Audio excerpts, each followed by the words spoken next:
every Championship club's January transfer window graded. Let's get into it.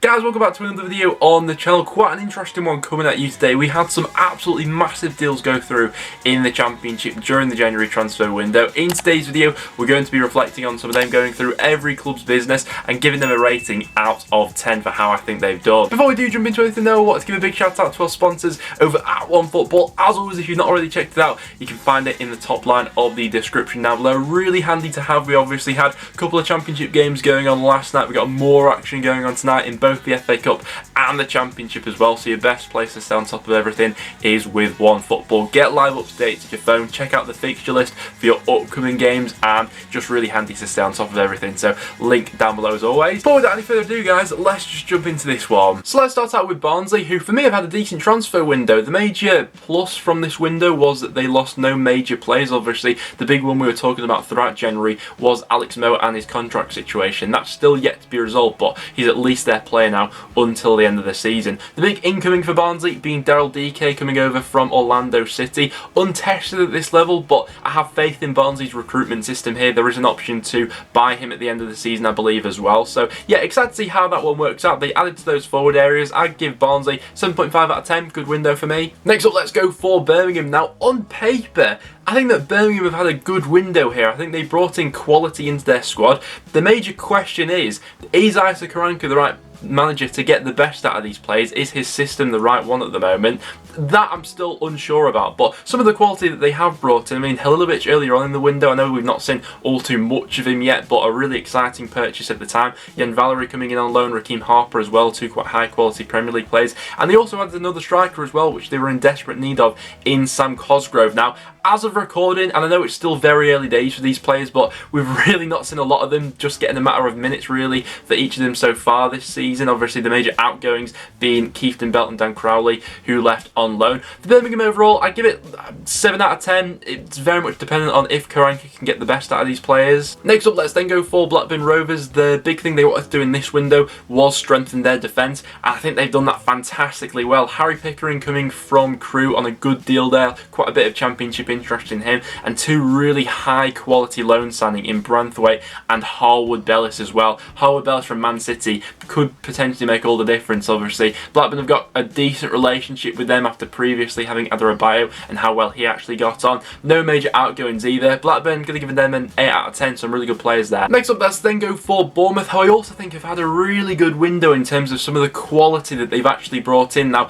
could Bournemouth have done a little bit more to push them onto that next level? Yes, I do. I think that maybe if they had, say, got that deal for Matt Ritchie maybe over the line, that would have definitely bumped them up another number in this ranking. But actually looking into some of the quality that they brought in, Ben Pearson, I mean, he absolutely stole the show in their game against Burnley last night, didn't he? And I know that Bournemouth fans now realise what a player they've actually got on their hands there. You know, myself, I'd say at Preston, been one of our best players over the last 10 years, and yeah, you got an absolute gem in your hands there, and for the deal you actually picked him up on as well. Shane Long, I think, is a nice option until the end of the season, and Jack Wilshere obviously adds real quality into that midfield. 3 really high quality signs there. I'd give that like an 8.5 out of 10 for those deals. Brentford's transfer window, they didn't really do all too much, to be honest with you. The only real major deal was the incoming of Winston Reid, obviously, to cover Pontus Jansson for the rest of the season. The deal for Simon Godos got turned into a permanent deal, and the same for Ben Rama as well, him departing for West Ham. But apart from that, yeah, very little on the Brentford front. Really give that maybe like a 6 out of 10. Solid window, but they weren't really in need of doing all too much business. Next up for Bristol City, who for me had a bit of an uninspiring transfer window, to be honest with you. Not really much on the transfer front here. Henry Lansbury being the only incoming to add another option into midfield, but still quite a few areas where I feel like Bristol City could be a little bit weak for the rest of the season. Obviously left back was the one that we thought really would be targeted with the Jade Silva injury, but nothing on that front. You feel like maybe they could have used the loan market a little bit more effectively in this window. Major positive being that Jeju is still at the club, but apart from that, yeah, pretty naff really. 5 out of 10 for me. Next up then for Cardiff City, who for me had an alright transfer window. Perry Ng's the one deal that I'm quite excited about going forward for Cardiff. I I think that one could turn out to be quite a nice deal for them. Johnny Williams, really dependent on fitness, but does add another dimension into that midfield. And Max Watters coming over from Crawley, obviously a little bit more untested at this level. The only thing I worry about for Cardiff is that should Kiefer Moore pick up an injury, obviously they sent out Robert Glatzel out on loan, where Cardiff fans would be interested to get your views on that loan deal for Glatzel heading out. What have you made of his time so far this season and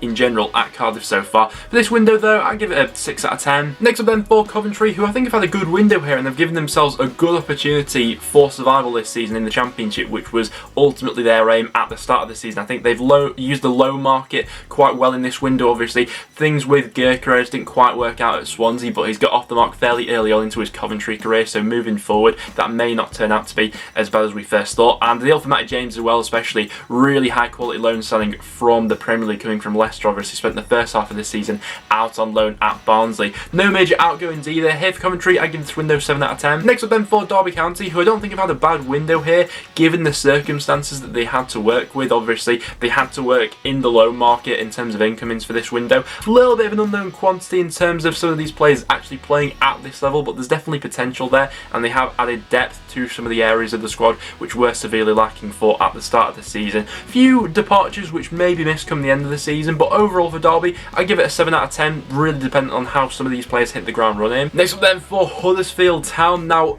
of the deals that they have done, I think there is a bit of quality which is coming into the squad in January. You know, Dwayne Holmes I think is a decent deal, obviously returning from Derby. Rolando Aarons I think maybe have something to add for the rest of the season as another option out wide while Karoma's out injured, and obviously Richard Keogh comes in as a little bit of experience into that back line. However, the one position that they desperately needed to strengthen was a striker, and they've not really gone ahead and done that. So for Huddersfield, I'm going to give them a 5 out of 10. Some decent incomings that have arrived, but to not strengthen that area weakens them considerably going forward. Next up then for Luton Town, who I think have addressed quite a few issues in their squad, added more depth for the second half of the season. I think overall are just looking stronger for that. Obviously the bit of a loss that they took in January was losing Reece Norrington-Davis, who was on loan there at the start of the season, but apart from that I think Luton have done some decent business here. Cal Naismith I think is a really good option, obviously can fill quite a few gaps. We saw that with him playing in the Championship last season. Tom Ince, a bit more of a wild card of a signing, but overall for Luton here I give it a 7 out of 10. Next up let's go for Middlesbrough, who I think have smashed this January transfer window. They brought in more forward options, which I think was their issue at the start of the season. Obviously they tried to get that deal done for Balassi in the summer,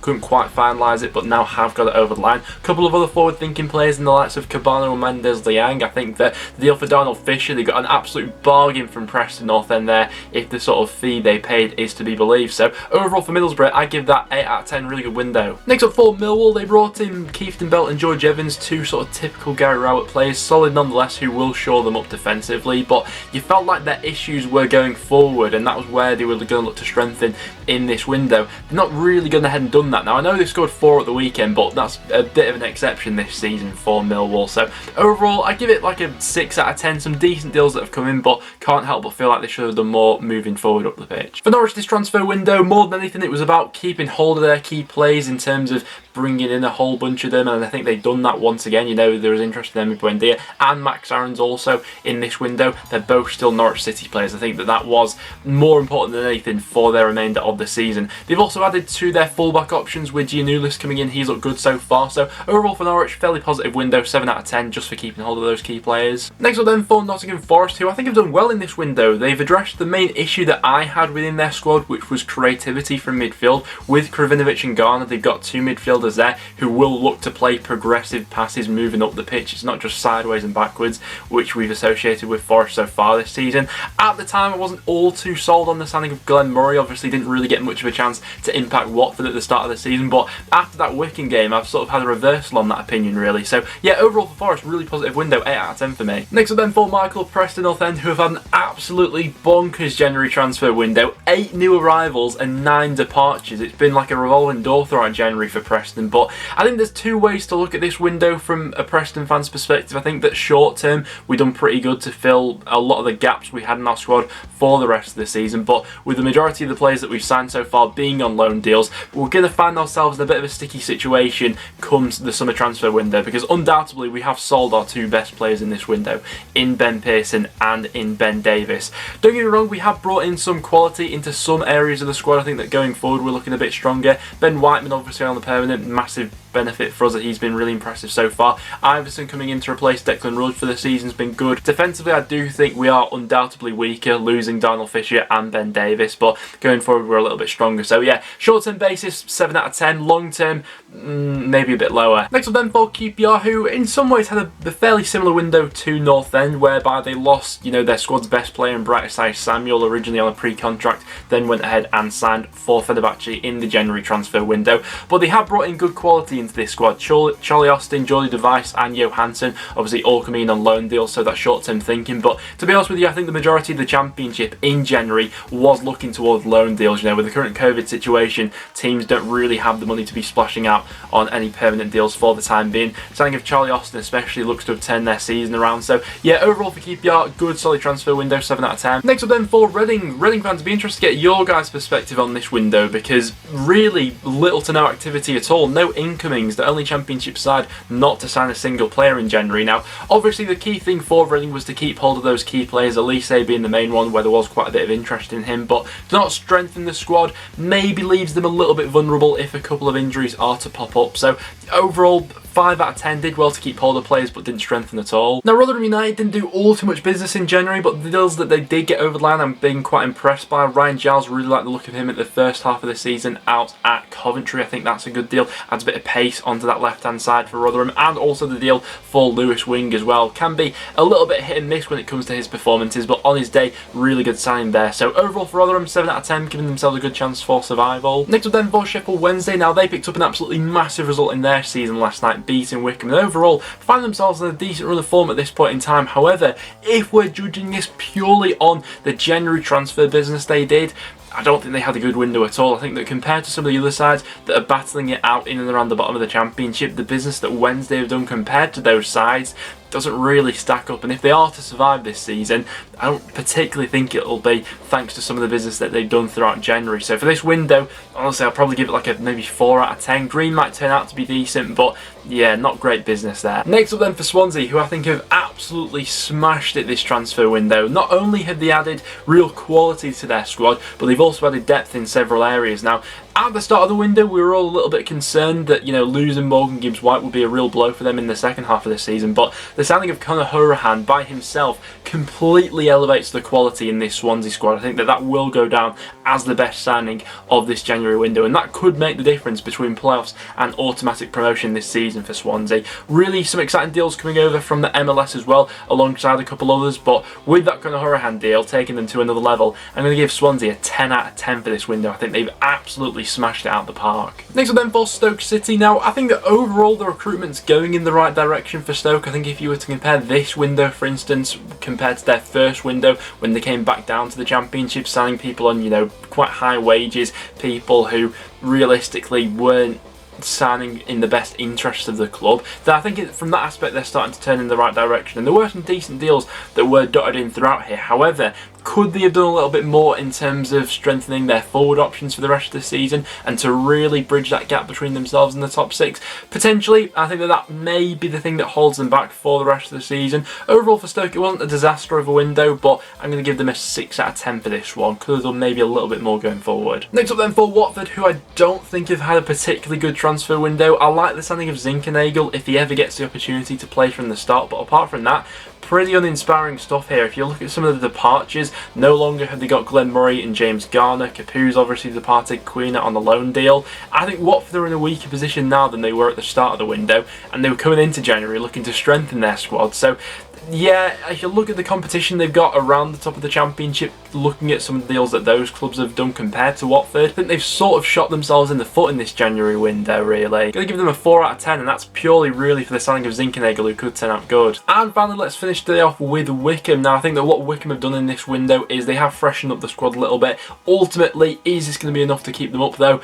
I'm not sure. I think it's going to be a real mountain to climb, especially after losing that game against Wednesday in midweek. Now, for Wycombe, they're always sort of fighting an uphill battle in terms of their resources if you look at the rest of the Championship. But what they have done is be quite sensible that if that relegation does come, they'll be quite well equipped to be, you know, bouncing back within League One. Overall, this window for Wycombe, 5 out of 10. Don't see enough quality in there to be staying up. But guys, there we have it. That will now wrap it up for today's video. So do get your thoughts in the comments down below. Very interested to hear your guys' thoughts on this one. What would you give your club's transfer window out of 10? I'm interested to know. But apart from that, thanks for watching, guys. If you did go on to enjoy, make sure to leave a like and please do subscribe for a bit of regular Championship content. But apart from that, thanks for watching, guys, and I'll see you all in the next one.